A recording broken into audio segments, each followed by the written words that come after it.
بسم اللہ الرحمن الرحیم۔ محمد عربی۔ رسول پاک کی حالت گرتی ہی گئی، حرارت کبھی گھٹ جاتی کبھی بڑھ جاتی۔ جب تک پیروں میں دم رہا، چلنے پھرنے کی طاقت رہی، آپ مسجد جاتے رہے، مسلمانوں کی امامت کرتے رہے۔ سب سے آخری جو نماز آپ نے پڑھائی وہ مغرب کی تھی۔ پھر عشاء کا وقت ہوا تو آپ نے پوچھا نماز ہو چکی؟ جانثاروں نے عرض کیا حضور کا انتظار ہے۔ آپ نے لگن میں پانی بھروایا، غسل کیا، اٹھنا چاہا تو بے ہوش ہو گئے۔ کچھ دیر کے بعد ہوش آیا، پھر پوچھا نماز ہو چکی؟ جانثاروں نے عرض کیا حضور کا انتظار ہے۔ آپ پھر نہائے، اٹھنا چاہا مگر اس بار بھی آپ بے ہوش ہو گئے۔ کچھ دیر میں پھر ہوش آیا تو پوچھا نماز ہو چکی؟ جواب ملا حضور کا انتظار ہے۔ چنانچہ جسم مبارک پر پانی ڈالا گیا مگر اٹھنے کا ارادہ کیا تو پھر بے ہوش ہو گئے۔ اس بار ہوش آیا تو آپ نے فرمایا ابوبکر سے کہو وہ نماز پڑھائیں۔ حضرت عائشہ نے کہا اللہ کے رسول ان کی آواز بہت دھیمی ہے، قرآن پڑھتے ہیں تو روتے بھی بہت ہیں، لوگ ان کی آواز سن نہیں سکیں گے۔ رسول اللہ نے فرمایا انہی سے کہو وہ نماز پڑھائیں۔ حضرت عائشہ نے دوبارہ وہی بات عرض کی۔ حضور تکلیف سے بے چین تھے مگر غصے سے آواز کافی بلند ہو گئی۔ فرمایا کہو ابوبکر سے، وہی نماز پڑھائیں گے۔ چنانچہ جب حضرت ابوبکر نے حکم کی تعمیل کی اور کئی دن تک نماز پڑھاتے رہے۔ پھر وفات سے 4 دن پہلے کچھ سکون ہوا۔ ظہر کا وقت تھا، 7 مشک پانی سے آپ نے غسل کیا، پھر کپڑے پہنے، سر میں رومال باندھا اور علی اور عباس کے ساتھ مسجد گئے۔ نماز ہو رہی تھی، حضرت ابوبکر امام تھے۔ آہٹ پا کر انہوں نے پیچھے ہٹنا چاہا مگر آپ نے روک دیا، ان کے پہلو میں جا کر بیٹھ گئے۔ پھر نماز کے بعد آپ نے چھوٹی سی تقریر فرمائی۔ مسلمانوں، مجھے پتہ چلا ہے کہ تم اپنے نبی کی موت سے گھبرا رہے ہو۔ مجھ سے پہلے جتنے نبی آئے ہیں ان سب کو موت آئی، آخر میں بھی تو انہی جیسا ایک نبی ہوں۔ سن لو، جن لوگوں نے پہلے ہجرت کی ہے ان کے ساتھ ہمیشہ نیک سلوک کرنا، مہاجرین بھی آپس میں نیک سلوک کریں۔ ہاں، انصار کے ساتھ بھی ہمیشہ اچھا برتاؤ کرنا، جو انصار بھلائی کریں ان کے ساتھ بھلائی کرنا، جو خطا کریں ان سے درگزر کرنا۔ پھر آپ نے فرمایا عام مسلمان بڑھتے جائیں گے مگر انصار اسی طرح کم ہو کر رہ جائیں گے جیسے کھانے میں نمک۔ مسلمانوں، وہ اپنا کام کر چکے، اب تم کو اپنا کام کرنا ہے۔ وہ میرے جسم میں بمنزلہ معدہ ہیں، جو میرے بعد مسلمانوں کا خلیفہ ہے میں اس کو وصیت کرتا ہوں کہ ان کے ساتھ نیک سلوک کرے۔ پھر آپ نے فرمایا مسلمانوں، میں نے وہی چیز حلال کی ہے جو خدا نے حلال کی، اسی چیز کو حرام کیا جس کو اللہ نے حرام کیا۔ مسلمانوں، کسی کو میں نے مارا ہو تو یہ پیٹھ حاضر ہے، مجھ کو بھی وہ مار لے۔ کسی کو میں نے کچھ کہا ہو تو وہ بھی آج مجھ کو کہہ لے، کسی کا میں نے کچھ لیا ہو تو لے لے۔ ایک صحابی کھڑے ہوئے، عرض کیا اے اللہ کے رسول، آپ کے پاس میرے 3 درہم ہیں۔ آپ نے ان کو 3 درہم دے دیے۔ فرمایا اے رسول خدا کی بیٹی فاطمہ، اے رسول خدا کی پھوپھی صفیہ، خدا کے ہاں کے لیے کچھ کر لو، میں تمہیں اللہ سے نہیں بچا سکتا۔ رسول اللہ کے پاس بیت المال کی 7 اشرفیاں تھیں۔ بیمار ہوئے تو اندیشہ ہوا کہیں ایسا نہ ہو کہ موت آ جائے اور وہ آپ کے پاس ہی رہ جائیں۔ چنانچہ حکم دیا کہ انہیں غریبوں کو دے دیا جائے، لیکن سب لوگ تو تیمارداری میں مصروف تھے، کسی کو آپ کا حکم یاد نہ رہا۔ وفات سے 1 دن پہلے آپ کو پھر خیال آیا، پوچھا وہ اشرفیاں کیا ہوئیں؟ حضرت عائشہ نے کہا وہ اللہ کے رسول وہ ابھی گھر میں ہی ہیں۔ آپ نے انہیں لانے کا حکم دیا، پھر آپ نے ان کو ہتھیلی پر رکھا اور فرمایا اگر محمد کو موت آ گئی اور یہ اس کے پاس ہی رکھی رہ گئیں تو وہ اپنے رب کو کیا جواب دے گا؟ پھر آپ نے وہ اشرفیاں چند غریب مسلمانوں میں تقسیم کر دیں۔ تکلیف بہت بڑھ گئی، بخار اتنا تیز ہوا کہ پورا جسم جلنے لگا۔ چہیتی بیٹی حضرت فاطمہ روز باپ کی خدمت میں حاضر ہوتی اور انہیں دیکھ کر شفقت سے کھڑے ہو جاتے، بوسہ دیتے تو پھر اپنے پاس بٹھا لیتے۔ آج بے چینی بلا کی تھی، کمزوری بھی انتہا کی تھی، اس لیے حضرت فاطمہ آئیں تو اٹھ کر آپ پیار نہ کر سکے۔ چنانچہ وہ پاس آئیں، خود انہوں نے آپ کو بوسہ دیا، پھر آپ کے پہلو میں بیٹھ گئیں۔ بخار اتنا تیز تھا کہ بار بار بے ہوش ہو جاتے۔ پاس ہی ایک برتن میں ٹھنڈا پانی تھا، آپ اس میں ہاتھ ڈالتے پھر چہرے پہ ملتے۔ پاس ہی عین اس وقت بے چینی بلا کی تھی، عین اسی وقت مبارک ہونٹ ہلے اور کانوں نے یہ الفاظ سنے یہود و نصارہ پر خدا کی لعنت ہو کہ وہ اپنے پیغمبروں کی قبروں پر سجدے کرنے لگے۔ دوشنبہ کی رات ہوئی تو حرارت بہت گھٹ گئی، ایسے لگ رہا تھا گویا بخار جاتا رہا۔ بے چینی نام کو نہ تھی، طبیعت کو بالکل سکون تھا۔ جس نے بھی دیکھا سمجھا کہ آپ اچھے ہو گئے۔ چنانچہ اداس چہرے پھر چمک اٹھے، مرجھائے ہوئے دل پھر لہلہا اٹھے۔ حجرہ مبارک مسجد سے ملا ہوا تھا۔ صبح ہوئی تو آپ نے پردہ اٹھا کر مسجد کی طرف دیکھا۔ مخلص ساتھی فجر کی نماز میں مصروف تھے۔ دیکھ کر آپ مسکرا دیے۔ خدا کی زمین پر آخر وہ گروہ پیدا ہو گیا جو آپ کی تعلیم کا نمونہ بن کر اللہ کی یاد میں مصروف ہے۔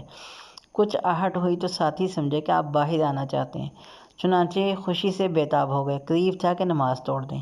ابوبکر امام تھے، انہوں نے چاہا کہ پیچھے ہٹ جائیں، لیکن آپ نے اشارے سے روک دیا۔ پھر حجرے کے اندر ہو کر پردہ گرا دیا۔ کمزوری اس قدر تھی کہ پردہ اچھی طرح گرا نہ سکے۔ پیروں پر کھڑا ہونا بھی دشوار تھا، لیکن ساتھیوں کو خوش دیکھ کر آپ بھی بے حد خوش تھے۔ کمزوری دم بدم بڑھتی جا رہی تھی، موت ہولے ہولے سرکتی آ رہی تھی۔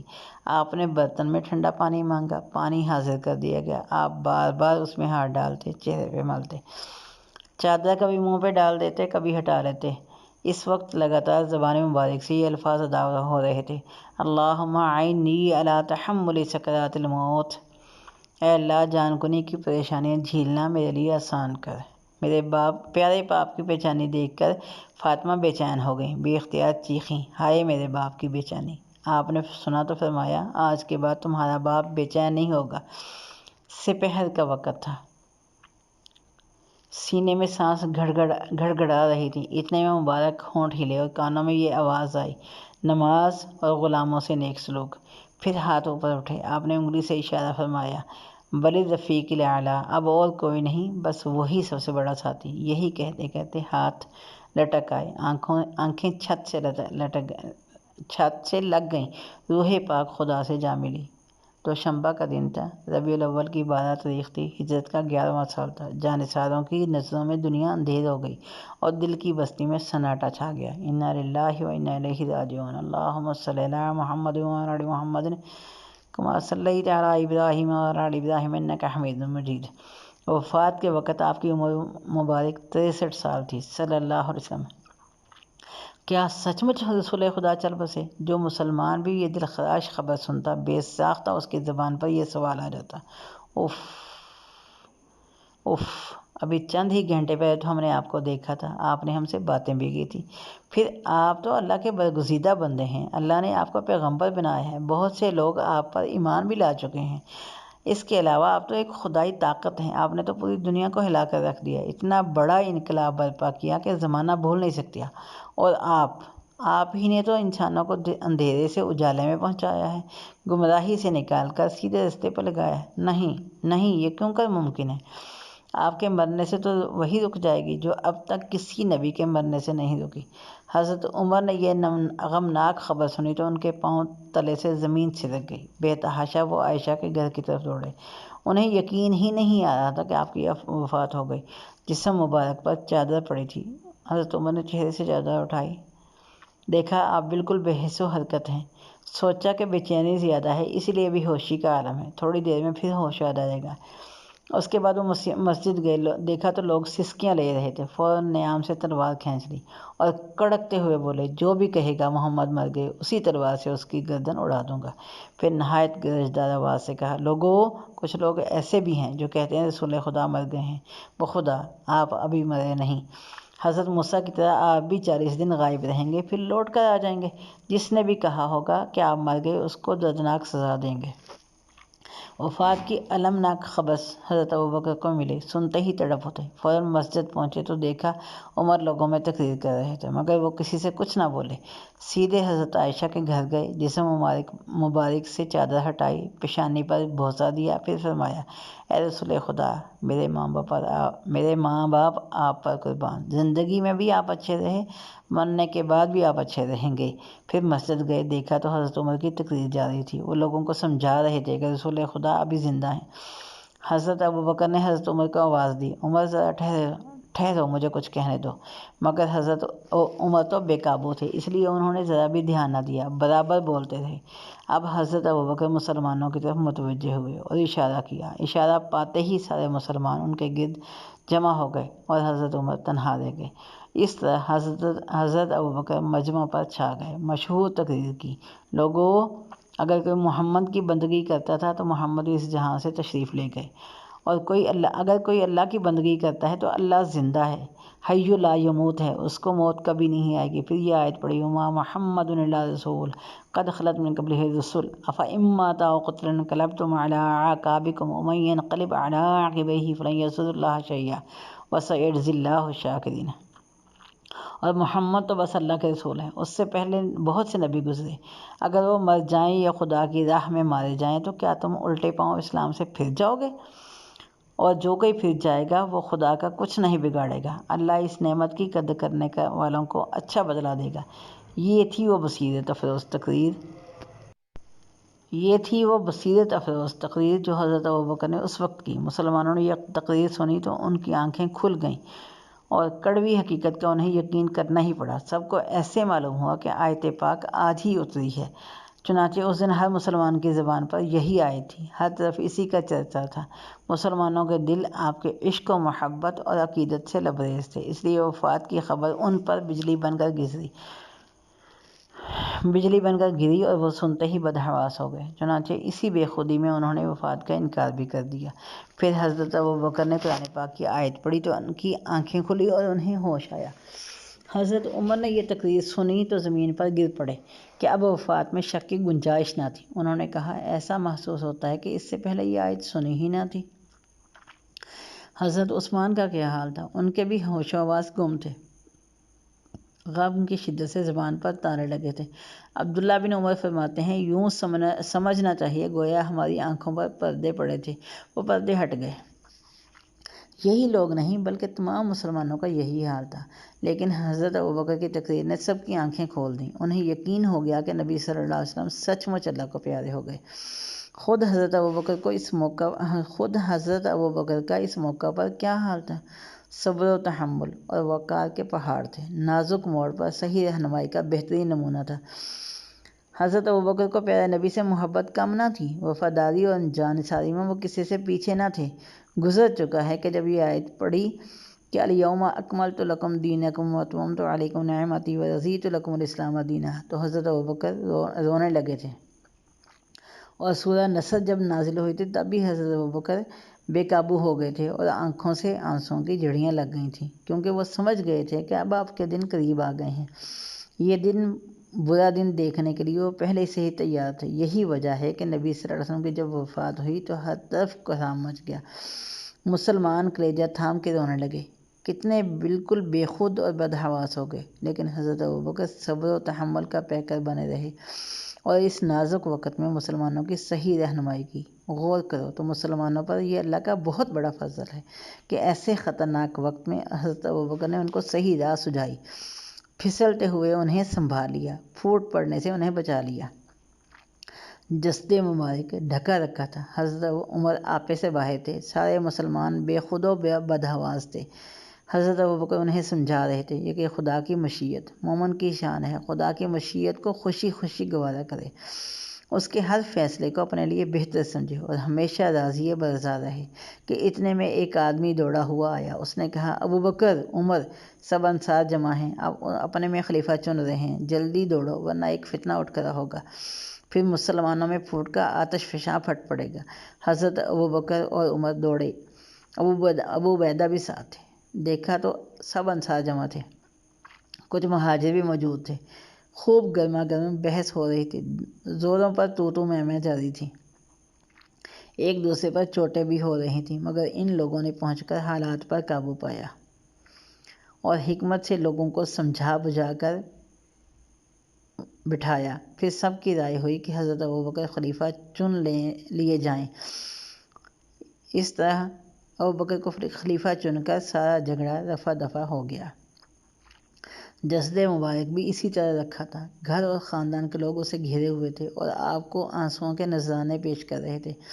خلیفہ کا چناؤ ہو چکا تھا، آپ کی تجہیز و تکفین کا انتظام ہوا، آپ کو نہلایا گیا، نہلانے کے بعد 3 کپڑوں میں کفنایا گیا۔ پھر سارے مسلمانوں کو موقع دیا گیا کہ رسول اللہ کا آخری دیدار کر لیں اور دعا و نماز سے بھی فارغ ہو لیں۔ جسد مبارک کے گرد جانثاروں کا ہجوم تھا کہ عشق و عقیدت میں ڈوبی ہوئی یہ آواز کانوں میں آئی، اے اللہ کے رسول، سلامتی ہو آپ پر، خدا کی رحمتیں اور برکتیں ہوں، ہم گواہ ہیں کہ آپ نے رب کا پیغام پہنچا دیا اور دین کے لیے جان لڑاتے رہے یہاں تک کہ اللہ نے اسے غالب کر دیا۔ یہ آواز آپ کے یار غار ابو بکر کی تھی۔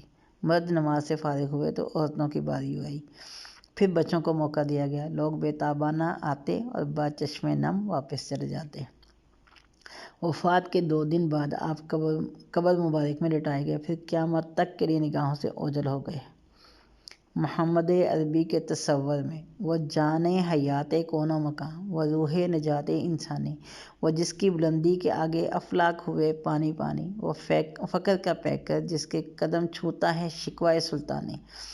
انہی سے مجھے نسبت ہے مگر کب ان کی حقیقت پہچانی، احساس خطا کی پلکوں سے آنسو بن کر گر جاتا ہوں، کہنے کو مسلمان بھی ہوں لیکن کہتے شرماتا ہوں۔ خونی اندھیاروں کی آندھی ہر نور نگلتی جاتی ہے، انسان کی یہ فردوس زمین دوزخ میں ڈھلتی جاتی ہے۔ یہ امت جس کے شعلوں میں ہر گام پہ جلتی جاتی ہے، انسان پہ فرشتے روتے ہیں، شیطان کی چلتی جاتی ہے۔ اسلام کی چیخیں سنتا ہوں، خاموش گزرتا جاتا ہوں، کہنے کو مسلمان بھی ہوں لیکن کہتے ہوئے شرماتا ہوں۔ اسلام کی یہ تاریخ علم طوفان اٹھے بھونچال آئے، وہ جن کی نظر تھی عرش رسا گرتے گرتے پاتال آئے۔ روحوں کی بصیرت سلب ہوئی، دل کے شیشوں میں بال آئے، پیغام عمل دہراتے ہوئے 1300 پریشان سال آئے۔ محصور جہاد ہستی میں قربانی سے گھبراتا ہوں، کہنے کو مسلمان بھی ہوں لیکن کہتے شرماتا ہوں۔ آباد ہوئیں عشرت گاہیں، ویران مساجد روتی رہیں، طاری ہے فضا پر موسیقی، پامال اذانیں ہوتی ہیں۔ برباد خزاں ہے مستقبل، ماضی کی بہاریں سوتی ہیں، پھولوں کی بجائے کانٹوں میں شبنم کے شکستہ موتی ہیں۔ یہ وقت عمل کردار ہے شل، کیا دست دعا پھیلاتا ہوں، کہنے کو میں مسلمان بھی ہوں لیکن کہتے ہوئے شرماتا ہوں۔ طائف میں مقدس خون ٹپکا، مکے میں کبھی پتھر کھائے، بس ایک تڑپ تھی کیسی تڑپ، انسان ہدایت پا جائے، ہر غم کو لگا کر سینے سے درماں کے طریقے سکھلائے۔ کیا قہر ہے یہ انسان اسی محسن کو بلا کر کھو جائے۔ اف کتنے گناہوں کے ہاتھوں دینی بنیادیں ڈھاتا ہوں، اف کتنے گناہوں کے ہاتھوں دینی بنیادیں ڈھاتا ہوں، کہنے کو مسلمان بھی ہوں لیکن کہتے ہوئے شرماتا ہوں۔ باطل کی بھیانک سازشیں ہیں شیطان کی ظالم گھاتوں میں، اسلام ہوا ٹکڑے ٹکڑے، فرقوں میں جتھوں میں ذاتوں میں، میں میٹھی نیند سوتا ہوں اس موت کی کالی راتوں میں، خود اپنے لہو کا پیمانہ رخصا ہوں اٹھائے ہاتھوں میں، ماحول کی رگ رگ میں اپنا ناپاک لہو دوڑاتا ہوں، کہنے کو میں مسلمان بھی ہوں لیکن کہتے ہوئے شرماتا ہوں۔ برف سی خاموشی میں مگر ایک درد بھری آواز ہے کیا، مضراب عجم نے چھیڑ دیا، پھر دین رب کا ساز ہے کیا، باطل کے مقابل ابھرے ہیں پھر سے جو مسلمان، راز ہے کیا، کیا ختم ہوئی طاغوتی شب، صبح نو کا آغاز ہے کیا، سنتا ہوں کہیں سے بانگے درا، اٹھتے ہیں قدم رک جاتا ہوں، کہنے کو مسلمان میں بھی ہوں لیکن کہتے ہوئے شرماتا ہوں۔ اللہ اکبر۔ اللہم صلی علی محمد وعلی آل محمد کما صلیت علی ابراہیم وعلی آل ابراہیم انک حمید مجید۔ اللہم بارک علی محمد وعلی آل محمد کما بارکت علی ابراہیم وعلی آل ابراہیم انک حمید مجید۔